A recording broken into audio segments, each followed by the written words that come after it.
Okay, good morning guys. Welcome back to Kusina ni Mary. This time, magluluto tayo ng a different menu from what we are cooking before or what we are preparing before. This time, magluluto tayo ng ginisang upo. Yan, parang makakain naman tayo ng gulay. I've been missing this menu for a long time, probably years, a decade now. The last time tayo makakain ng ganito.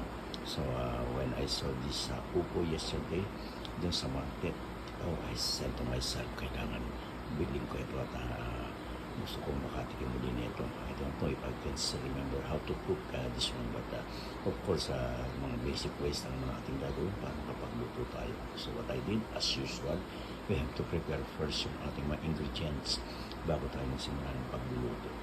So, ito yung ating mga ingredients na hinanda, guys. Yung meron tayong upo, hiniwa na natin. Patas natin talukban o balatan. Yung hiniwa natin yun. Then, nagkuhan talaga ng mga other sangkap na gagamitin natin na yun. Prepare tayo ng sibuyas, bawang. Siyempre, meron tayong Roma tomato at serrano chili. Yan ang ating mga gagamitin na sangkap sa pagsasangkot sa niya. Pero hindi lamang yan ang ating gagamitin. Siyempre, nalagyan din natin ang pinakasahog niya. Ito, we still have some leftover. Yung binili natin wild caught Gulf shrimp. Ayan, makita nyo guys, meron pa tayo mga ilalagyan na pansahog natin para maging masarap itong ating ginisang upo. I was thinking before na ang nilagay natin dito sana yung sardines. Usually, ganun alam ko ginagawa namin when I was still in our place. Ganun ang ginagawa ng parents ko.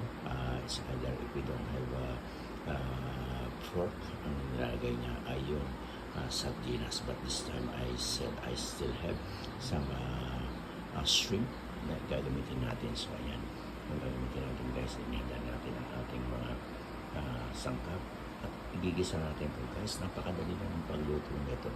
It will take us no more than 5 minutes to cook this one, or probably a little bit more than that, but no more than pangyabot ito. Napakatagal na abutin ng 10 minutes kasi napakadaling maluto ng mga bawat isa nito. Ang upo, napakadaling igisa at tulad din na itong mga sangkap niya.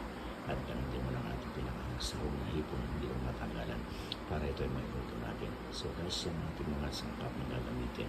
So all we have to do is start cooking it right now. So guys, don't go. And please bear with me, samahan mo ako sa pagluluto natin ng ating welcome back na sinigang ulit na ginisang upo with Gulf shrimp. Yan guys, ayan. Ayan ang ating mga sangkap. So guys, don't go away and I will show you how I'm going to cook it. Okay? Guys, ayan, ready na tayo mag-iluto yung ating ginisang upo. Nagpainit na tayo ng mantika sa ating kawali. And at the same time, sagsala na rin tayo ng ating rice do sa ating aroma rice cooker. Ayan. Luluto muli tayo dito sa ating napakasikip na kusina. Guys, maybe you're wondering why it's too small dahil I'm just living in a bachelor flat. Kaya ganyan, medyo masikip lang itong ating pinaka pad o condo na ating kinalalagyan. And the good thing is pinapayagan mo magluto ganito guys. In other places, di mo natalaw yung cook yung mag-isa ng ganito. So, we're very lucky that we're allowed to magluto ng ganito sa ating bachelor flat. Okay guys, we're gonna start it right now by paggigisa ng ating mga sangkap. Ayan guys, ginisa na natin yung ating mga sangkap na gagamitin ito sa ating upo, isang upo. What we is yung nilagay natin, ginisa natin sibuyas, bawang, at yung kamatis. At the same time, ito nilagay na natin yung ating shrimp upang lutuin siya. Ayan, nasakot na lang natin tayo sa may luluto natin natin. Ang gagawin natin is lalagpakan muna natin ang kawan para ikala ay maluto yung ating sahog na ipon. Okay guys, we will just do it for a while in a slow cooking lang guys. So ayan, sandali lang tayo. Then we'll be back in a moment. Then guys, lalagyan natin ng fish sauce. Itong squid brand na pesos upang magkalasa yung ating kinikisa guys. Hindi naman tayo talaga ng masyadong marami. Konti lang lalagay natin guys.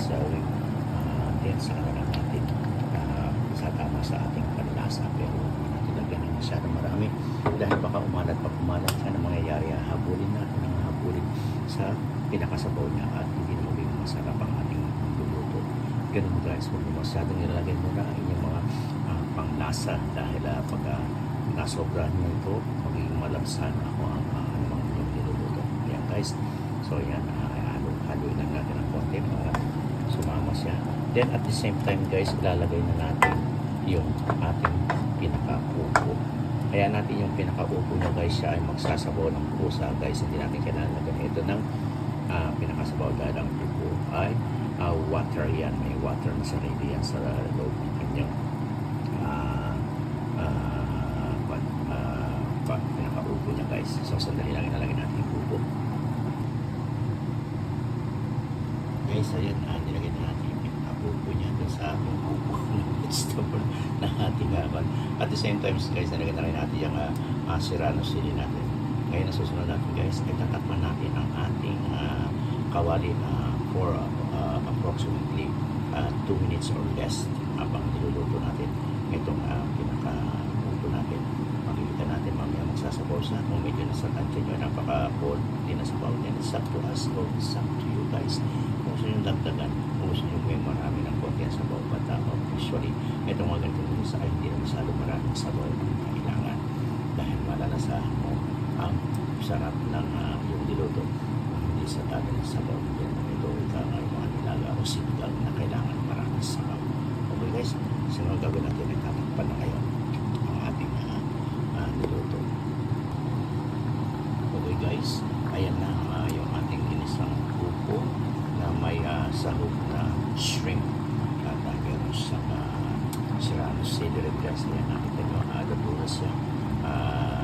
Slow cook na ginawa natin kaya hindi masyadong malakas ang kanyang pagka-boil niya dahil ayaw natin ma-overcook yung ating upo. Madali lang ma-overcook yan.